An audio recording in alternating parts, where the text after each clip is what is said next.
तो नबी की अम्मी का नाम क्या? हजरत आमीना। हजरत आमीना के घर हुजूर जलवगर हो रहे हैं और हजरत हलीमा कबीले बनु साद में, कबीले बनु साद का फासला काफी है मदीने शरीफ से। जो लोग गए हैं या जाते हैं उन्हें पता है काफी फासला है। इधर हुजूर जलवगर हुए, उधर हजरत हलीमा सादिया ने ख्वाब देखा कि कोई आया, हाथ पकड़ा, एक नदी के किनारे ले गया और एक प्याला उस नदी से भर के दिया। कहती मैंने एक घूंट पिया, मेरे दुख भी खत्म हो गए, मेरी बीमारियां भी खत्म हो गई। और फिर उस हाथ पकड़ने वाले ने कहा हलीमा जानती है मैं कौन हूं? कहा जी नहीं। कहा मैं तेरा वो सब्र हूं जो तूने मुसीबत में भी रखा था। मैं तेरा वो सब्र हूं जो तूने मुसीबत में भी मुझे नहीं छोड़ा। कहा कौन सा सब्र? के फाके आए तब भी तूने सब्र से काम लिया, बीमारी आई तब भी तूने सब्र से काम लिया। हलीमा मैं तुझे उस सब्र का नतीजा देने के लिए आया हूं। कहा क्या बात है? कहा हलीमा खुशखबरी तेरे लिए ये है कि तेरे दुख भी खत्म होने वाले हैं, तेरी मुश्किलें खत्म होने वाली है। कहा कहना क्या चाहते हो? कहा वो साथ करीब आ रखी है कि अब तेरी मुश्किलों के दिन जा रखे हैं, अब खुशियों के दिन आने वाले हैं, बरकतों के दिन आने वाले हैं। कहा इतना मैंने सुना है। सुबह उठ के अपने शोहर से कहा था मेरे सरताज औरतें मक्के को जा रही हैं बच्चा लेने के लिए, हम भी चले। कहा किस लिए? ताकि हमें भी कोई अमीर का बच्चा मिल जाएगा, हम उस बच्चे की परवरिश करेंगे, शायद सोना मिल जाए, चांदी मिल जाए, फिर हमारे बच्चों के फाके टूट जाएंगे, हमारे घर का गुजारा होने लग जाएगा। हजरत हलीमा सादिया ने इतनी बात कही। शोहर ने टूटे हुए लहजे में कहा था बताओ तो मेरी शरीक हयात किस चीज से हम जाएंगे मक्का शरीफ? हमारी सवारी बीमार भी है, उसका पैर भी टूट गया है, फाकों का आलम ये है कि हमारे बच्चों के फाके हो रखे हैं, बेटियां फाके से है, हमारा बेटा जो है वो जो तुम्हारा दूध पीता है उसका पेट नहीं भर रखा है, बच्चे को कैसे लेकर के आओगी? अगर ले भी आओगी तो परवरिश कैसे करोगी? हजरत हलीमा ने कहा था मेरे सरताज आखिरी चारा ये है कि हमें मक्का जाना पड़ेगा, बच्चा लाना पड़ेगा, वरना हमारे पास जिंदा रहने का कोई चारा नहीं है। इतनी फाका कशी हो गई है कि मौत की कगार पे दुनिया आ गई है। हजरत हारिस ने कहा था जैसे तुम्हारी मर्जी है चलो। हजरत हलीमा सादिया ने अपनी बीमार ऊँटनी को लिया के अपने शोहर को साथ लिया, अपने बच्चे को साथ लिया, बेटियों को घर छोड़ा के और खुद शोहर के साथ मक्का तशरीफ ला रखी है। जो काफिला बनी कबीले बनु साद से चला गए उसमें 9 औरतें थी, 10वीं हजरत हलीमा सादिया के। जब आपकी सवारी चलते चलते थकी बैठ गई, हजरत हलीमा कहती है और साथियों जरा ठहरो तो सही, मेरी सवारी थक गई है, थोड़ी देर इंतजार कर लो ताकि मेरी सवारी को आराम मिल जाए, फिर मैं भी तुम्हारे साथ चलूंगा। 2-3 मरतबा ऐसा किया। फिर साथ वाली औरतों ने कहा था हलीमा अगर तेरे साथ रुकते रखे तो रास्ते का पानी खत्म हो जाएगा, खाना खत्म हो जाएगा। हलीमा बात ऐसी है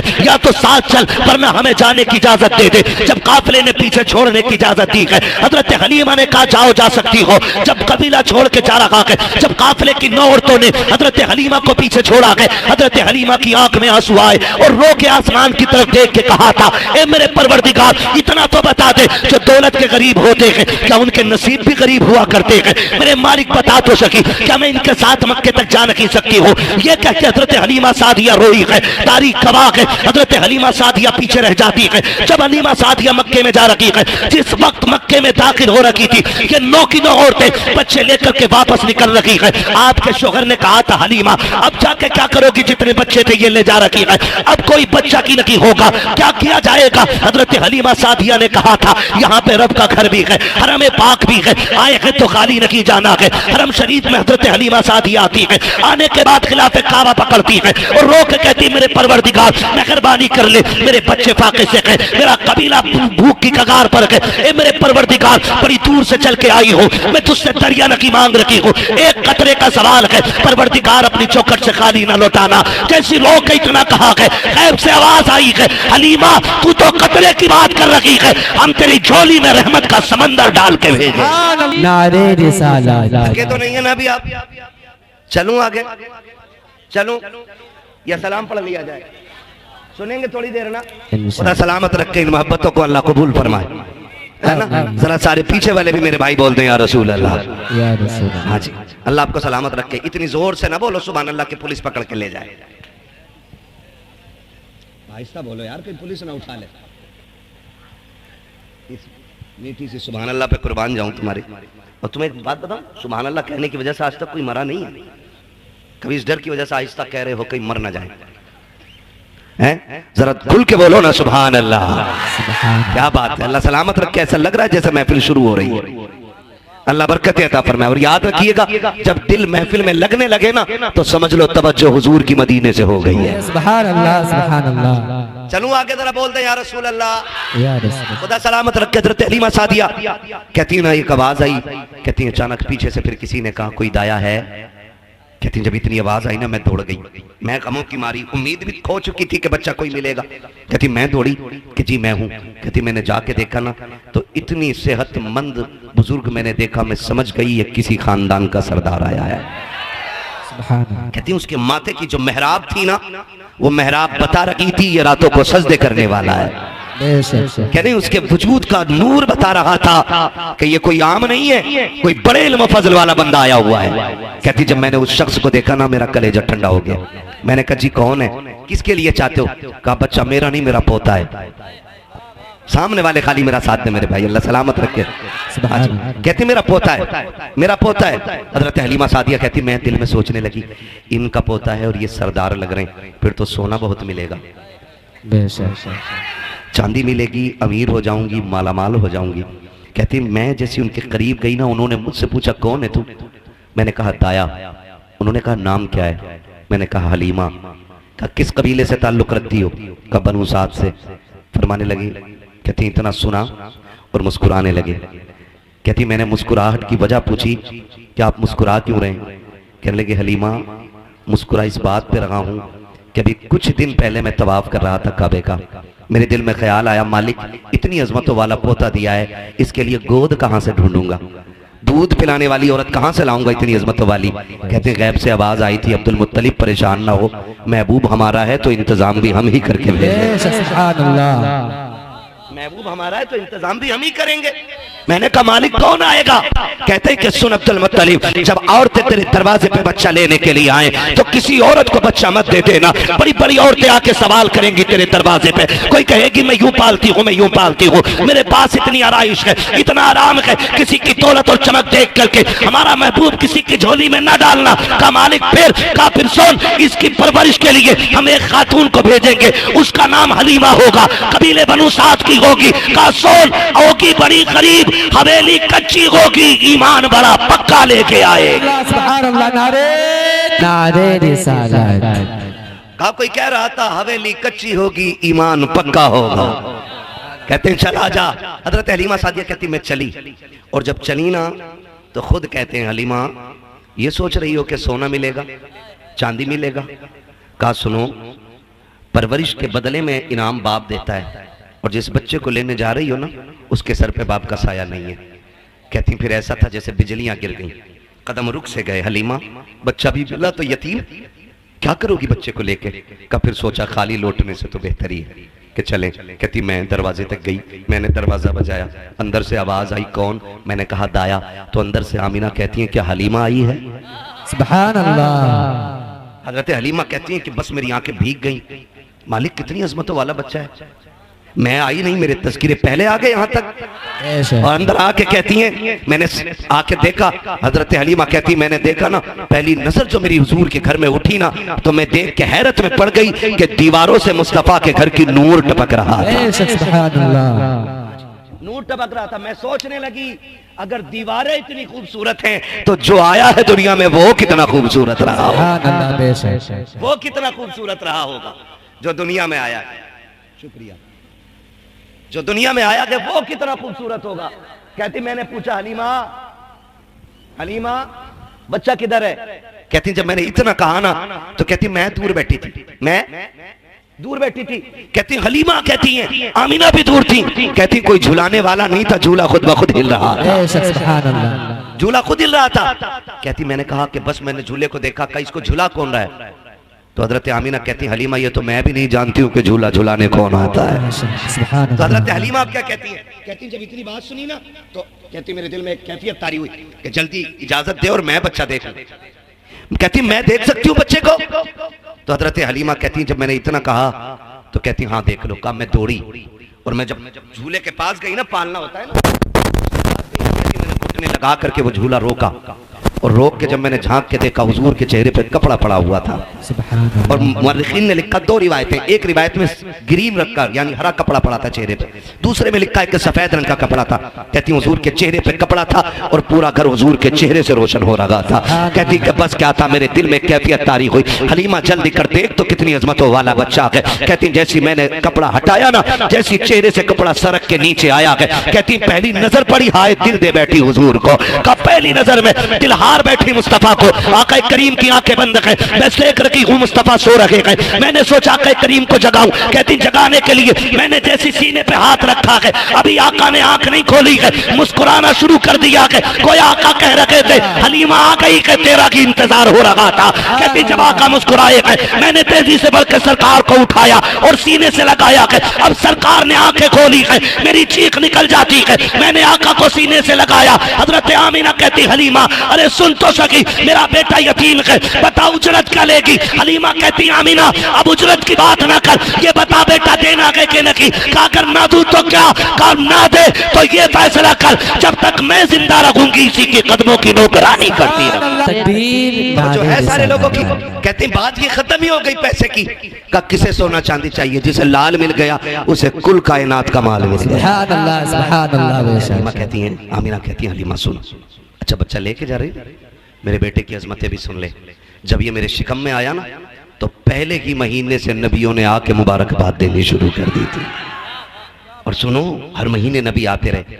मैंने आदम को भी देखा, मैंने हव्वा को भी देखा, मैंने ईसा की माँ मरियम को भी देखा है, मैंने हजरत ईसा को भी देखा, मैंने इस्माइल की अम्मी हाजरा को भी देखा है, मैंने इब्राहिम को भी देखा, मैंने इस्माइल को भी देखा। का तुझे नहीं पता है हलीमा इतनी अजमत वाला बच्चा है। जब ये मेरे शिकम में आया ना तो जब मैं रास्ते से गुजरती थी ना तो कोई दरख्त ऐसा ना था जो मुझे सजदा ना करता हो, कोई पौधा ऐसा ना था जो मुझे सलाम ना करता हो। हलीमा तुझे क्या बताऊं, अगर मैं चलती थी तो दरख्तों से सलाम की आवाजें आया करती थी। हलीमा इतनी अजमतों वाला बच्चा है, तुझे क्या बताऊं। जब ये जलवागर हुआ ना मैंने देखा मेरे घर में 3 औरतें दाखिल हुई हैं, उनके कद खजूरों जैसे लंबे थे, चेहरे चांद जैसे रोशन थे। उन्होंने आके मुझे मुबारकबादियां दी। मैंने पूछा था आने वाली हो कौन हो, तो उन्होंने ये कहा था मुझे पहचानो, मैं आदम की बीवी हव्वा हूँ। दूसरी ने कहा मैं ईसा की मां मरियम हूँ। तीसरी ने कहा इस्माइल की अम्मी हाजरा हूँ। मैंने कहा आई क्यों हो, कहा तुझे मुबारकबाद देने के लिए आए हैं क्योंकि तू नबियों के इमाम की मां बनने वाली है।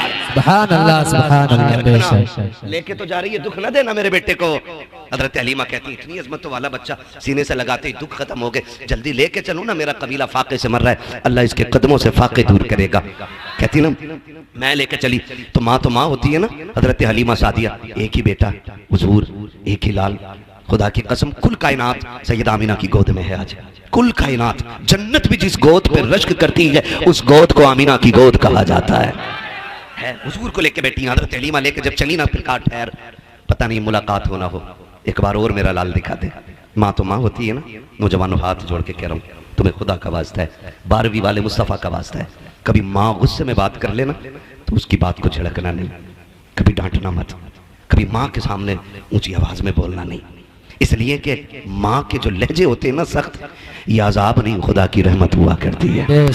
खुदा की रहमत होती। मैं इन जवानों की बात ना करूं, इनकी बात ना करूं, भाई की बात ना करूं, आपकी बात ना करूं, मैं तो कहता हूं उस बंदे को उठाओ जिसकी दाढ़ी सफेद हो गई हो और उससे उठा के पूछो क्या तुझे अब भी माँ की याद आती है।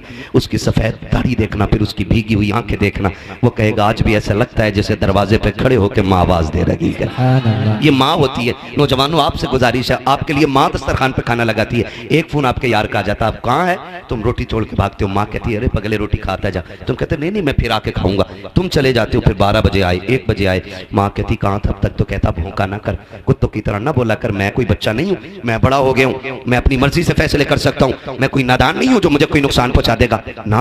कभी मत कहना प्यारे, तू नहीं पता, तू तो निकला ना घर से, तूने यारों के साथ बैठ के कोल्ड ड्रिंक कॉफी नाश्ते, तूने दुनिया भर की दौलतें खाई, लेकिन माँ ने कुछ नहीं खाया था। पता क्यों? क्योंकि बेटा दस्तरखान से उठ के चला गया है। माँ तभी खाती है जब औलाद खाना खा लेती है।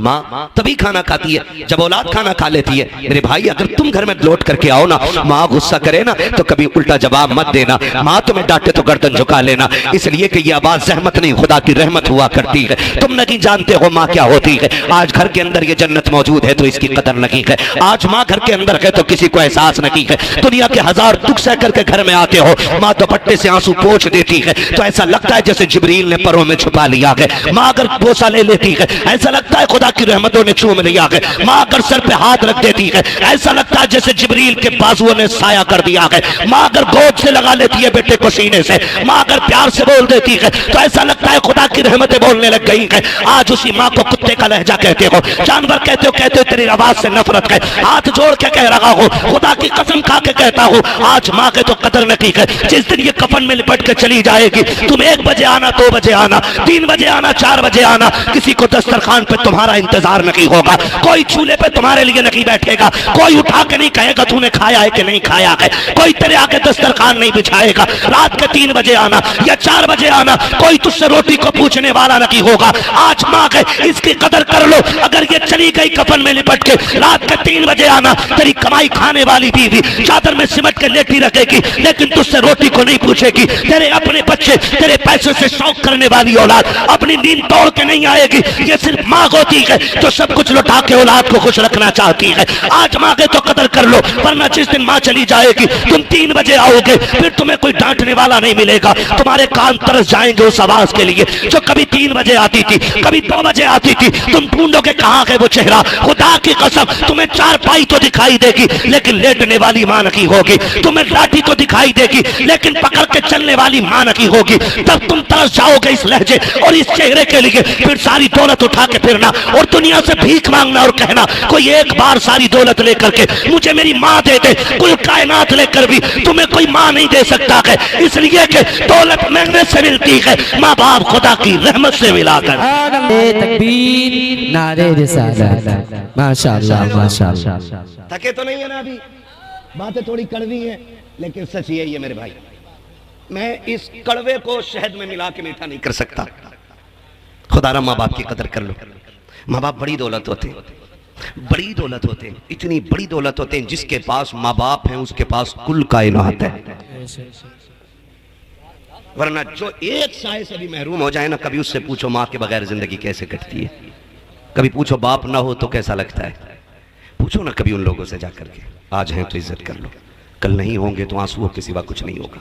और यकीन ना आता हो ना तो यकीन करना। ईद की नमाज पढ़ते हैं आप लोग? फिर चुप हो गए आप लोग, नाराज है। ईद की नमाज पढ़ते हैं ना? आप देखना 2 तरह के लोग होते हैं। एक तो वो जो नमाज पढ़ के सीधे घर दौड़ते हैं और एक वो जो 2 रकात पढ़ के कब्रिस्तान दौड़ जाते हैं। कभी सोचा आपने? जिनके माँ बाप जिंदा होते हैं वो ईदगाह से घर जाते हैं, जिनके माँ बाप नहीं होते हैं वो ईदगाह से कब्रिस्तान जाते हैं। कुछ फर्क समझ में आया? कुछ लगा ईद किधर है? ईद नए कपड़ों में नहीं होती है, ईद बाजार में नहीं होती है, ईद मेले में नहीं होती है। ईद तो माँ बाप की दुआओं में हुआ करती है। ईद तो माँ बाप की दुआओं में हुआ करती है। हजरत हलीमा सादिया को देख के हजरत आमीना कहती, हलीमा मेरा लाल है, एक बार और दिखा देना। गोद में लिया, कुछ देर रोई, भीगी पलकों के साए में हजरत आमीना ने हुजूर को रुखसत किया। हजरत हलीमा सादिया हुजूर को लेकर निकली। ख्याल आया हलीमा इतनी अजमत वाला बच्चा मिल गया है तो क्यों न रब की बारगाह में शुक्रिया का तवाफ ही करते चले। वजह है ना, किस्मत पे नाज करो, अल्लाह ने हमें हुजूर की उम्मत में पैदा किया। हाँ, वरना वो लोग बहुत मिलेंगे कि सजदा सजदा सजदा और हुजूर का नाम आए तो शिर्क बिदअत। शुक्र अदा करो, अल्लाह ने हुजूर की उम्मत में बनाया और इतनी अजमतों वाला रसूल हमें मिला है कि जिसकी उम्मत में पैदा होने की तमन्नाएं नबियों ने की है। हमने तो कोई दुआ ही नहीं मांगी थी, कभी रोए नहीं और कभी कहा ही नहीं हुजूर की उम्मत में पैदा कर दे। हमारा तो मुकद्दर है, हम पैदा हुए। हाँ, हमारी कान में आके हाफिज साहब ने और हमारे उलमा में से किसी ने भी, इमाम साहब ने कान में आके कहा अशहदु अन्ना मुहम्मद रसूलुल्लाह। क्या मतलब है? गोया ये कह रहे थे मुबारक हो हुजूर की उम्मत में पैदा हो गए हो। कितना बड़ा एहसान है, अल्लाह ने हुजूर की उम्मत में पैदा करके कर लिया। और मेरे हुजूर कौन है? रखने आका जो नौकरी के लिए, इतना काफी है जिंदगी के लिए। आ गए कब्र में भी छुड़वाने, दर्द कितना है उम्मती के लिए। हुजूर कब्र तक उम्मत के साथ रहते, कब्र तक आते हुजूर ताकि मेरी उम्मती पर सवाल मुश्किल ना हो जाए। आ गए कब्र में भी छुड़वाने, दर्द कितना है उम्मती के लिए। अब भी हुजूर का जिक्र ना करे बंदा तो क्या करे। हज़रत हलीमा कहती मैं लेके हुजूर को चली, फिर मैंने सोचा लाओ शुक्र का तवाफ करते चलो। कहती मैं अपने शहजादे को लेके ना गोद में काबे का तवाफ कर रही थी, दिल में आया हजर असवद भी चूम लूं। चलो भाई खत्म कर ले, मेरा भी वक्त पूरा हो गया। मुझे लग रहा है आप भी थक गए। नहीं थके ना तो पीछे वाले बोले जरा यार सुभान अल्लाह। नहीं, मुझे लगना चाहिए कि आप सुन भी रहे हैं और समझ भी रहे हैं। इसलिए आपसे बुलवा रहा हूं, वरना कब्रिस्तान में खड़े होकर तकरीर करने का आदी नहीं हूं मैं। और ऐसा भी नहीं है कि मुझे होका निकालना है पूरा। 365 दिन में 400 से ज्यादा तकरीरें करनी रहती है, क्योंकि जिन्हें रात में वक्त नहीं मिलता उनके यहाँ दिन में भी जाना पड़ता है। इसलिए साल में 365 रातें होती हैं, उसमें पूरा नहीं हो पाता तो फिर दिन में भी तकरीरें 400 प्लस तकरीरें हो जाती हैं। कोई जबरदस्ती का शौक नहीं है, बस आप मोहब्बत से सुने तो मैं बात करूं। जरा कह दें या रसूल अल्लाह। हजरत हलीमा कहती मैंने तवाफ तो कर लिया, मेरे दिल में आया लाओ हजर असवद भी चूमूं। रश बड़ा था, भीड़ थी। मैंने सोचा अगर मैं वहां गई तो मेरे बेटे को धक्का ना लग जाए, धक्का ना लग जाए। कहती मैं ये सोच के दूर बैठ गई कि जब लोग चले जाएंगे फिर हजर असवद चूमूंगी। कहती मैं बैठी थी, मैंने क्या देखा, अचानक हजर असवद अपनी जगह से उखड़ा। ये आला हजरत नहीं कह रहे हैं जो इश्क में कह गए होंगे, ये हजरत हलीमा कह रही है जिन्हें भी पता ही नहीं बच्चा कौन है। कह रही हजर असवद अपनी जगह से उखड़ा और हवा में उड़ता हुआ मेरे बेटे के लबों पे आके लग गया है। सुभान अल्लाह, सुभान अल्लाह। गोया वो कह रहा था हलीमा इन्हें तकलीफ न दे, तू जो गोद में लेके बैठी है कोई आम बच्चा नहीं है, तो काबे का काबा लिए बैठी है। सुभान अल्लाह, काबे का काबा लिए बैठी है। तभी तो मेरा इमाम कहता है हाजियो आओ शहंशाह का रोजा देखो, काबा तो देख चुके काबे का काबा देख। सुभान अल्लाह। है ना तवज्जो सारे लोगों की। हज़रत हलीमा कहती है ना मैं फिर हुजूर को लेके ना सवारी की तरफ गई। ऊँटनी कितनी कमजोर थी कि चल नहीं पा रही थी, कई कई जगह बैठ के आई है, कमजोरी की वजह से पैर भी टूटा है। कहती मैं उस सवारी की तरफ गई ना, उसने मुंह उठा के देखा, उसे नबुव्वत की खुशबू महसूस हो गई। बाबा सुभान अल्लाह, सुभान अल्लाह। और उसने देखने के बाद 3 मरतबा काबे के सामने सर रखा सजदे में। क्या बात है। गोया कह रही थी शुक्र है वो आज मेरे ऊपर सवार होने वाला है जो नबियों की इमामत के मुसल्ले पे मेराज में खड़े होने वाला है। बस कहती फिर वो ऊँटनी ना मैं गई और मैंने अपने शौहर को आगे बैठाया, हजरत हारिस को, मैं हुजूर को लेके पीछे बैठ गई। कहते ऊँटनी उठ नहीं रही। हारिस ने मारना शुरू किया। कब वो मार रहे थे इतने में मेरे नबी के दादा अब्दुल मुत्तलिब आ गए। क्या कर रहे हो हारिस? का जनाब ये उठ नहीं रही है। का ठहर मैं आ रहा हूँ, मार मत। उसने कहा जी ऊँटनी मेरी है, मुझे पता है कैसे उठती है। तो मुस्कुरा के आपने कहा ऊँटनी तेरी है तुझे पता है, लेकिन जिसे लेके जा रहे हो ना पोता मेरा, इसकी अजमतों का मुझे पता है। सुभान अल्लाह। हजरत अब्दुल मुत्तलिब गए और जाके कहा हारिस पीछे बैठो, आमीना मेरे पोते को लेके आगे बैठो, सवारी उस वक्त तक नहीं चलेगी जब तक मेरा लाल आगे नहीं हो। सुभान अल्लाह। ये जानवर भी जान रहे हैं हुजूर की शान क्या। कहा ये तब तक आगे नहीं बढ़ेगी जब तक मेरा लाल आगे नहीं होगा। हजरत हलीमा सादिया कहती है मैं लेकर के आगे बैठ गई हूँ। कहती मेरे हाथ में रस्सी थी, सरकार ने अपने हाथ में पकड़ ली है। कहती जैसे सरकार ने अपने हाथ में पकड़ी मुझे ख्याल आया कहीं हाथ जख्मी ना हो जाए, नबुव्वत वाले नर्म हाथ। कहा मैंने एक बार छुड़ाया, हुजूर ने फिर पकड़ लिया। कहा दूसरी बार छुड़ाया, फिर पकड़ लिया। कहा तीसरी बार छुड़ाना चाहा। कहते आका ने इस जलाल से मेरी तरफ देखा कि मेरे माथे पे पसीना आ गया, मेरी हिम्मत ना हो सकी रस्सी छुड़ाने की, लेकिन मैं समझ नहीं पा रही थी राज क्या है। कहते फिर मैंने रस्सी छोड़ दी, शहजादे जैसे तेरी मर्जी है। कहा फिर मैंने इशारा किया, मेरी सवारी जो चल नहीं पा रही थी अब हवा से ज्यादा तेज दौड़ती जा रही है। गोया हुजूर कह रखे थे अम्मी आज सवारी तुझे नहीं मुझे चलानी है, इसलिए कि जो बीमार है इसे शिफा भी देना है, जिनसे पीछे रह गई है उनसे आगे भी लेके जाना है। कहा नबी ने रस्सी थामी है और सवारी हवा से बात कर रही है। कहा इतनी तेजी से दौड़ी है कि जो पहले बच्चे लेके गई थी वो पीछे रह जाती है। किसी ने कहा वो हलीमा जा रही है, वो हलीमा जा रही है। किसी ने कहा नहीं हलीमा नहीं हो सकती है, इसलिए कि हलीमा मक्के में होगी। कहा जब ये बातें हुई एक औरत ने कहा हलीमा कहा तू की है? कहा हाँ मैं की हूँ। कहा इतनी तेज कैसे? क्या सवारी बदलती है? हजरत हलीमा ने हुजूर के चेहरे से कपड़ा हटाया। कहा सवारी नहीं, हलीमा ने मक्के में सवार बदल दिया है। नारे तकबीर, नारे रिसालत, उलमाए अहले सुन्नत मसलके आला हजरत मुफ्ती हम्माद रजा साहिब किबला, नारे तकबीर, नारे रिसालत। हजरत हलीमा सादिया कहती मैं लेके चली। कहती सवारी भी प्यासी हो गई, हम भी प्यासे थे। मेरे सरताज ने कहा कहीं रुको पानी पी ले। कहा एक कुआं पड़ता था रास्ते में मालूम था, हमने कहा उस राह पर चलें जहाँ कुआं है। कहती हम लोग कुएं की तरफ गए, हमने जाके देखा एक औरत रो रही। वो कह रही हाय बर्बाद हो गई, लुट गई। मैंने कहा बात क्या? उसने कहा मेरा बच्चा ना कुएं में गिर गया, मैं पानी निकाल रही थी, मैंने बच्चे को बैठाया, वो अचानक चलते चलते कुएं में गिर गया। कहा जब बच्चा गिरा ना मैं उसे पकड़ने के लिए दौड़ी तो रस्सी भी गिर गई। कहती अब कोई साधन भी नहीं, मेरा बेटा डूब गया पानी में। हजरत हलीमा कहती रो मत, मेरी गोद में वो है जो हर रोते के लबों पे मुस्कुराहट दे देता है। क्या बात कर रही हो? कहा हाँ। कहा मेहरबानी करो फिर जल्दी करो, कहा बच्चा भी मिल जाएगा। हजरत हलीमा ने ना चेहरे से हुजूर के कपड़ा हटाया और कुएं को हुजूर का चेहरा दिखाया। पानी ने जैसी सरकार का चेहरा देखा उछाला मार के किनारे पे आ गया। औरत ने बच्चा उठा लिया और उठा के कहती हलीमा तू किसी बंदे को लेके जा रही है कि फरिश्ते को लेकर के जा रही है, इतनी अजमतों वाला बच्चा कौन है? हजरत हलीमा ने मुस्कुरा के कहा था जुल्फ देखी है कि नजरों ने घटा देखी है, लुट गया जिसने मोहम्मद की अदा देखी। सुभान अल्लाह, सुभान अल्लाह, सुभान अल्लाह। जिसने मोहम्मद की अदा देखी। हजरत हलीमा हुजूर को लेकर के आई। जिस कबीले में रहती थी ना वो बड़ा गरीब था। कहती जब हुजूर सवारी पे बैठे ना तो जहां सवारी के पैर पड़ जाते थे उस जमीन पे सब्जा उग जाया करता था। मैं हुजूर को ले आई। कहती मैं सोच रही थी, मैंने अपने शौहर से कहा शौहर मेरे सरताज हम तो गरीब है ना, बच्चा इतनी अजमतों वाला ले आए हैं, इसे लेटाएंगे किधर, बिठाएंगे किधर, रखेंगे किधर, हमारे पास तो बिस्तर भी वही गरीबों वाले। हुजूर ने नजरों में नजरें डाली, गोया कह रहे थे अम्मा परेशान ना हो, वो और होंगे जो अच्छे मकानों में रह के अच्छे लगते होंगे, तू उसे लाई है, तू जहां रख देगी मुझे मैं उसी कोठरी को जन्नत का ठिकाना बना दूं। लेके तो चल, अगर तेरी झोपड़ी को रश के जन्नत ना बना दूं तो आमीना का लाल ना कहना। कहती मैं लाई, फिर मेरा घर खुशबू से मुअत्तर हुआ, पूरे कबीले में रहमतों के दरवाजे खुल गए और फिर हुजूर ने वहाँ पे ज़िंदगी के कुछ अय्याम गुजारे। सरकार पूरी ज़िंदगी इन अय्याम को याद करते रहे। फिर मेरे नबी ने ऐलान नबुव्वत फरमाया। ऐलान नबुव्वत हुआ, जंगें हुई, लोगों से लोग चढ़ाई करते थे मिटाने के लिए, हुजूर दिफा में जंग लड़ते थे। एक जंग जब हुई ना, बस सब आखिरी सबक और आखिरी पैगाम आपके लिए। जंग हुई, उस जंग में कुछ लोग कैदी बना के लाए गए। सुने इंसानियत क्या चीज़ है, रिश्ते कैसे निभाए जाते हैं। कैदी बनाए गए, कैदी बना के लाए गए। ऐलान नबुव्वत सरकार फरमा चुके हैं, कैदी बना के लाए गए। सरकार ने ऐलान किया कि जिसे अपने कैदी छुड़ाने ना इनका फिदिया अदा करे और कैदी ले जाए। इत्तेफाक देखें, जिस मोहल्ले के लोग थे वो उस मोहल्ले में मेरे नबी की रिजाई बहन हजरत सीमा रहा करती थी। सुभान अल्लाह, सुभान अल्लाह। बोल दे यार सुभान अल्लाह। तो लोगों ने चंदा करना शुरू किया। क्या बात है? चंदा लेना।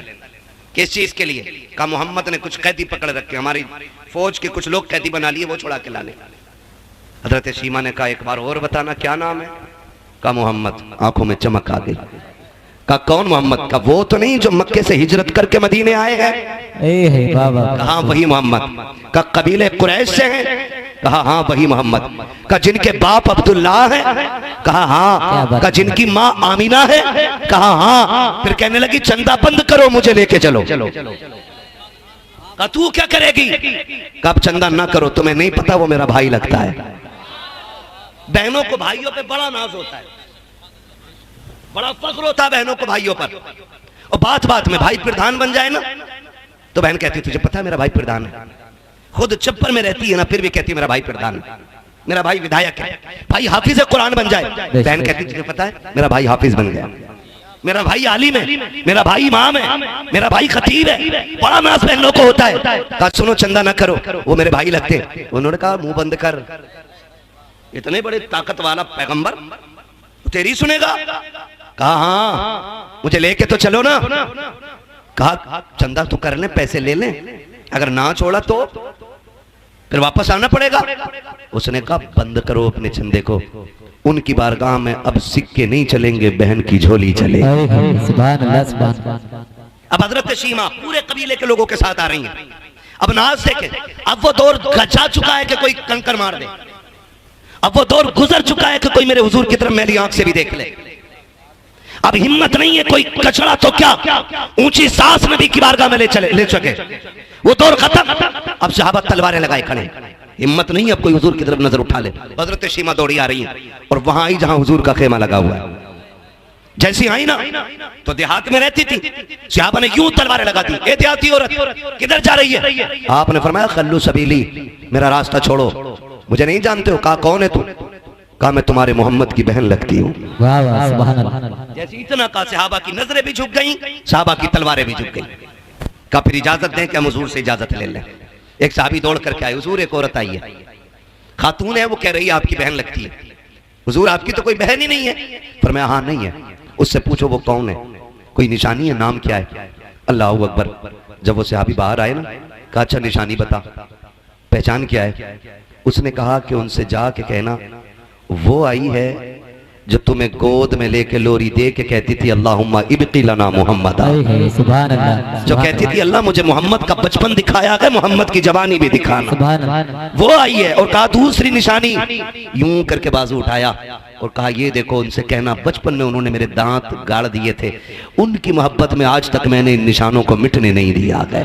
सुभान अल्लाह। जैसी सहाबा ने जाके अंदर कहा ना या रसूल अल्लाह, वो खातून कह रही है कि वो आई है जो आपको झोली में ले के अल्लाहुम्मा इब्की लना मुहम्मदा कहती थी, और उसके बाजू में आपके दांतों के निशान है। सरकार ने इतना सुना, कहा सहाबा आने दो, मेरी बहन सीमा आ गई है। आका करीम इतनी तेजी से उठे हैं कि सरकार के कांधे की चादर सरक के जमीन पे आ गई है। आज आपसे कहना चाहता हूँ, बहनें दरवाजे पे आ जाती हैं तो चेहरों पे 12 बज जाया करते हैं, बहन के बच्चे छुट्टी बिताने आ जाते हैं तो बोझ लगने लग जाया करती है। देखो बहनों से रिश्ते कैसे निभाए जाते हैं। ये सगी बहन की है मेरे नबी की, ये रिजाई बहन है, मेरे आका ने हजरत हलीमा का दूध पिया है, ये भी हलीमा सादिया की बेटी है, सगी बहन की है। सरकार इस तेजी से दौड़े है कि चादर सड़क से कंधे से नीचे आ गई है। आका करीम ने आकर के बहन का इस्तकबाल किया है और आकर के सरकार ने हाथ पकड़ा है, पकड़ के अंदर लाए और चादर नबूवत बिछा के कहा था बहन बैठ जा। हजरत हलीमा सादिया ने, हजरत हलीमा सादिया की शहजादी हजरत शीमा ने ये देखा कि इतनी इज्जत मिल रही है, आंखों में आंसू भर लाई है। कहा भैया बैठा बाद में जाएगा, मैंने मेरी बात एक तन्हाई में सुन ले। कहा कौन सी बात है? कहा यहाँ न की अकेले में करनी है,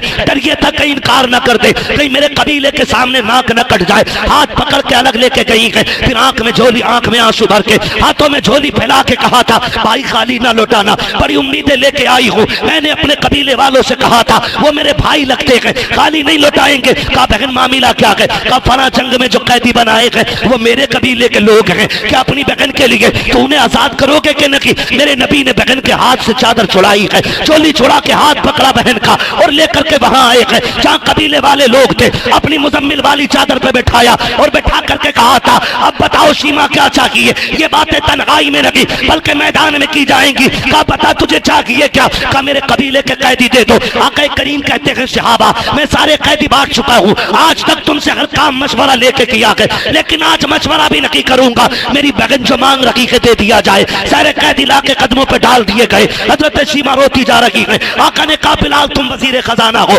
मेरे हिस्से का जितना पैसा है मेरी बहन की झोली में ला के डाल दिया जाए। सलमान फारसी मेरे हिस्से की बकरियां लाओ, ला के मेरी बहन को दे दो। कहा और वो हरीर की यमनी चादर लाओ, मैं बहन के सर पे डालना चाहता हूँ। इतना सब कुछ दे करके जब बहन जाने लगी, सरकार रो रहे थे, बहन भी रो रही है। आका करीम ने कहा था सीमा आज के बाद कोई जरूरत पड़ जाए आने की तकलीफ न करना, खबर भेज देना, मोहम्मद चल के आ जाएगा। अल्लाह अकबर। सहाबा कहते हैं जब वो चली गई हमने आका से कहा था आका बताओ तो सही ये अजमत वाली खातून कौन है जिसको आपने इतनी इज्जतों से नवाजा है? आका कहते हैं सहाबा ये मेरी वो बहन है कि जब मैं कबीले बनु साद में गया था, जब मेरी माँ हजरत हलीमा सादिया मुझको झूले में झुलाती थी और कबीले बनु साद की बच्चियां अपने भाइयों को चौक में लेके आती थी, लाके एक दूसरे से मुकाबला करती थी, तो मेरी माँ मुझे इजाजत नहीं देती थी कि मैं बाहर जा सकूं। एक दिन मेरी बहन शीमा ने कहा था अम्मी मुझे ले जाने तो देना, एक बार ले जाने दे। सारी लड़कियां अपना भाई दिखाती है, मैं अपना चांद दिखाना चाहती हूँ। सब कहते हैं सीमा तू अपना चांद लेकर के आ। कहती अम्मी इजाजत दो। कहती मेरी बहन ने मुश्किल से अपनी माँ हलीमा सादिया से इजाजत ली और मुझे लेके बाहर निकली। कहा जब यह सीमा बाहर लेके आई है कहा आओ अपने चांदों को लेकर के आओ और मेरे चांद से आके चांद मिलाओ। कहती जैसी सीमा ने मेरे चेहरे से कपड़ा हटाया है सारी कबीले बनु साद की लड़कियां अपने भाइयों को लेकर वापस चली गई। इसने आवाज देके कहा था अब चाह कहां रखी हो? तो सबने कहा था सीमा अब यहाँ तेरा चांद आ गया है, अब इस कबीले में किसी का चांद नहीं चमक सकता। नारे तकबीर, नारे रिसालत, उलमाए अहले सुन्नत, मसलके आला हजरत, नारे तकबीर। अल्लाह अकबर। हुजूर फरमाते हैं ये वो बहन है। फिर इसने जब देखा ना मैं सबसे जीत गया, फिर उसने मुझे हवा में उछाला और उछाल के कहा था अल्लाहुम्मा इब्की लना मुहम्मदा, मालिक इस चांद का बचपन दिखाया कि इसकी जवानी भी दिखा देना है। कहते हैं आज इसको मेरी जवानी देखने का मौका मिला है। और फिर हुजूर से कहते हैं सहाबा इतना सब कुछ दिया? कहा सहाबा सिर्फ सीमा की बात नहीं थी, मैं कयामत तक के भाइयों को सबक दे के जाना चाहता हूँ कि बहनें दरवाजे पे आ जाएं तो खाली ना लौटाना, खाली झोली लेके आए तो झोली भर के वापस जानी चाहिए। इसलिए कि जिस घर में बहनें आया करती हैं सिर्फ बहनें नहीं आती, खुदा की रहमत लाया करती है। हुजूर आए, कायनात मुस्कुराने लगी। फिर हम क्यों ना कहें वो जो न थे वो जो न हो कुछ ना हो, जान है वो जहान की, जान है तो पढ़ लो ना, फिर तकरीर बढ़ा दूंगा आगे। सबसे आला वो आला, सबसे बाला वो बाला, सब चमक वाले उजलों में चमका किए, अंधे शीशों में चमका हमारा नबी। फरमाया गया वरफ़अना लका ज़िक्रक, महबूब हमने आपके लिए आपके जिक्र को बुलंद किया, कितना बुलंद किया कि जिंदगी की शाम हो जाएगी, दुनिया की शाम हो जाएगी, लेकिन जिक्र मोहम्मदी की कभी शाम नहीं होनी है, कभी शाम नहीं होनी है। क़यामत तक हर आने वाला बंदा आखिर में यही कहेगा, जिंदगी खत्म हुई और कलम सूख गए, तेरे औसाफ का एक बाब भी पूरा ना हुआ। और फिर आला हज़रत की ज़बानी ये कहना पड़ेगा, कह लेगी सब कुछ उनके, सना खां की खामोशी, चुप हो रहा हूँ कह के मैं क्या क्या कहूँ मुझे। बस बहुत मेहनत से करनी पड़ गई इसमें, और मेहनत कितनी लगी, पूरी तकरीर भर की मेहनत लगेगी। आसिफ भाई कह रहे हैं कि कमेटी वालों की ख्वाहिश शजरा पढ़ दिया जाए। अभी ना पढ़ूं? क्यों?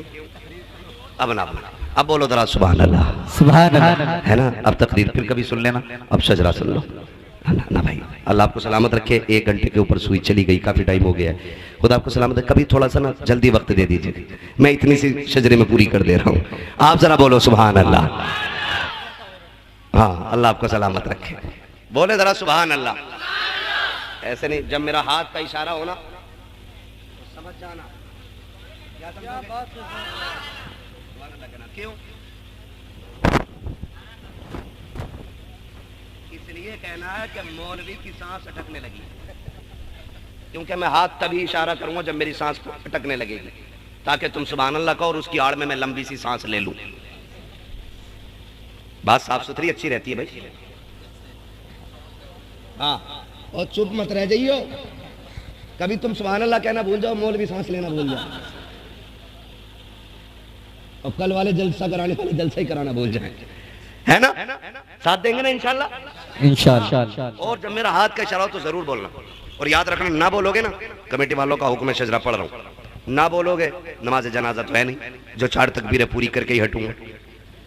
जहां साथ छोड़ोगे वहां मैं छोड़ दूंगा, ठीक? कितनी जोर से बोलेंगे जरा बोलें सुभान अल्लाह, सुभान अल्लाह। क्या बात है, अल्लाह सलामत रखे। ऐसा लग रहा है कि महफिल शुरू हो रही है, और लगे क्यों नहीं, क्योंकि महफिल यहाँ बैठे बैठे मदीने की तरफ जो घूम आई है। घूम लिए ना, मक्का देख लिया बैठे बैठे, मदीने की सैर कर ली बैठे बैठे, हुजूर की चौखट देखाए बैठे बैठे। हाँ, ये तसव्वुर की ताकत होती है और हुजूर की मोहब्बत की बातें होती है। खुदा सलामत रखे। ऑपरेटर साहब, आप भी थोड़ा सा मेरा साथ दे दें, इनकी ख्वाहिश है मुझे हुजूर का शजरा पढ़ना है। पूरी तकरीर में जितनी मेहनत लगती है, खाली शजरे में इतनी लग जाती है। तो बोलते रहेंगे ना, कहीं ऐसा ना हो मौलवी शुरू करे तो मैं देखो, ऐसा तो नहीं करोगे ना। खाली सामने वाले मेरे भाई साथ देते रहे, अल्लाह सलामत रखे। हाँ, मैं अभी इनसे मिला हूँ, इनके वालिद से मिला हूँ, तो मुझे इनको देख के लगा कि ये भी इतने अच्छे हैं तो फिर पूरा गांव इतना अच्छा होगा, है ना। डॉक्टर साहब और इनके बच्चों से मुलाकात हुई, अल्लाह इन्हें सलामत रखे। आप साहब भतीजे, जितने लोगों से मिला हूँ भी बहुत अच्छे लोग मिले, और शुक्र रब का जितने मेरे सामने बैठे हैं ये भी मुझे बड़े अच्छे लग रहे हैं। मुजफ्फरपुर नाम है ना गाँव का, मुजफ्फरपुर टांडा है जी, मुजफ्फरपुर टांडा। अल्लाह इस पूरी बस्ती के आशिकों को हुजूर की विलादत का सदका अता फरमाए। और ये तो मिल नहीं है, मैं नहीं कह रहा हूँ, मुहद्दिस देहलवी फरमाते हैं, जिनको देवबंदी भी मुहद्दिस मानते हैं, वो कहते हैं कि जिस बस्ती में हुजूर की विलादत का जिक्र होता है, अल्लाह 1 साल तक उस बस्ती पे अपने करम की बारिशें फरमाएगा। सुभान अल्लाह, सुभान अल्लाह। मुहद्दिस देहलवी फरमा रहे हैं, वो फरमा रहे हैं कि सिर्फ करम की बारिशें नहीं, 1 साल तक अल्लाह उस बस्ती को बलाओं से महफूज कर देता है ना। तो ये 1 साल के लिए आपका बीमा हो गया। हाँ जी, बीमा ही हो गया एक किस्म का, हुजूर की मुहद्दिस देहलवी के कौल की रोशनी में, ठीक है ना जी, है ना। तो फिर इंशाल्लाह बरकत तो हुजूर की विलादत की मिलेगी। अब मैं शजरा पढ़ लूं, लेकिन शर्त यह है कि सुभान अल्लाह ईमानदारी से कहनी पड़ेगी, है ना। भूख तो नहीं लग रही ना? हाँ, भूख लग रही हो तो हल्के ही बोलना, क्योंकि भूख के पेट पे जोर से सुभान अल्लाह कहो ना तो आदमी के चिलमिले यहाँ के आगे, है ना। जो घर से खाना खा के आए हैं वो इंशाल्लाह जोर से बोलेंगे। वो बात मेरी नहीं है, हुजूर की है। यहाँ कोई इतना बड़ा मुखिया नहीं है जो मेरे हुजूर की चौखट पे पलने वाले गुलाम से बड़ा रुतबा रखता हो। ये अलग बात है, खामोश खड़े रहते हैं, फिर भी जो लोग बड़े हैं वो बड़े रहते हैं। ऐसे असलाफ से मिलता है हमारा शजरा, जिनके कदमों में कई ताज पड़े रहते हैं, है ना। हम हुजूर का कलमा पढ़ने वाले लोग हैं, तो फिर कंजूसी नहीं, ठीक है ना। बोले जरा फिर जोर से सुभान अल्लाह, पीछे वाले भी बोल दे सुभान अल्लाह, है ना। ये जो डॉक्टर साहब वाली लाइन है, भाई साहब वो लेटे हुए हैं, वो लेटे लेटे ही सुभान अल्लाह बोलते हैं, कोई मसला नहीं है। इस उम्र में लेटे, सोने दो भाई, सोने दो, ऐसे ना उठाओ, नोचते नहीं है सोने वाले के, कभी कभी ना अचानक उठाने वाले के साथ हादसा हो जाता है, तो ऐसे ना उठाया करो भाई। जो छाग रहे वो बैठे, ठीक है, और यहाँ जो जितने अदब से बैठेगा उतनी बरकतें मिलेंगी, वरना लोग मदीने से भी खाली लौट आते। जरूरी नहीं है हमें ना मिला, हम भी तो गए थे, बैठा था टांग पे टांग रख के मिलेगा खाद। लोग मदीने से भी खाली लौट आते, पूरा पैसा लगा के मदीने से पहले भी लौट आते। लौट कर आ गया मक्के से मदीना न गया, जाता भी कैसे जब आका ने बुलाया ही नहीं। सुभान अल्लाह।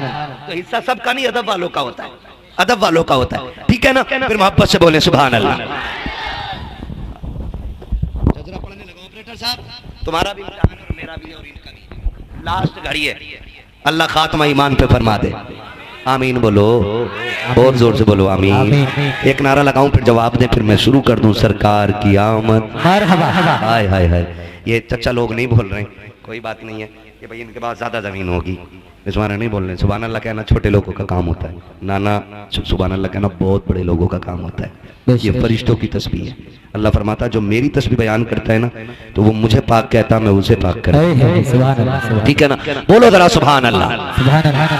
हाँ जी, खैर तो है डॉक्टर साहब, मैं देख रहा आप तो जाग रहे थे, खैर आप इसलिए उठ के आए कि मुझे सोता हुआ ना समझ ले।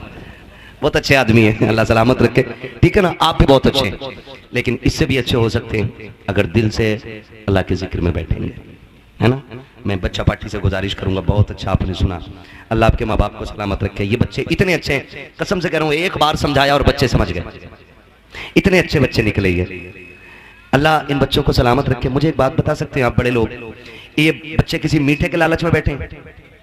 बिरयानी कुछ भी नहीं है ना, फिर क्यों बैठे हैं ये बच्चे? अगर इनसे भी पूछो ना तो ये भी ये कहेंगे एक लालच है। कौन सा लालच? कहेंगे सुना है आप हर आशिक के घर तशरीफ लाते हैं। ये बच्चे बच्चे की तमन्ना हो, ये हुजूर के इश्क का कमाल है। हर किसी से इश्क बंदा समझदार होकर करता है, और हुजूर का इश्क वो है कि जो उनसे करने लग जाए वही समझदार हो जाता है ना। तो ये बच्चे भी कह रहे हैं सुना है आप हर आशिक के घर तशरीफ लाते हैं, मेरे घर में भी हो जाए चरागा, या रसूल अल्लाह, चरागा।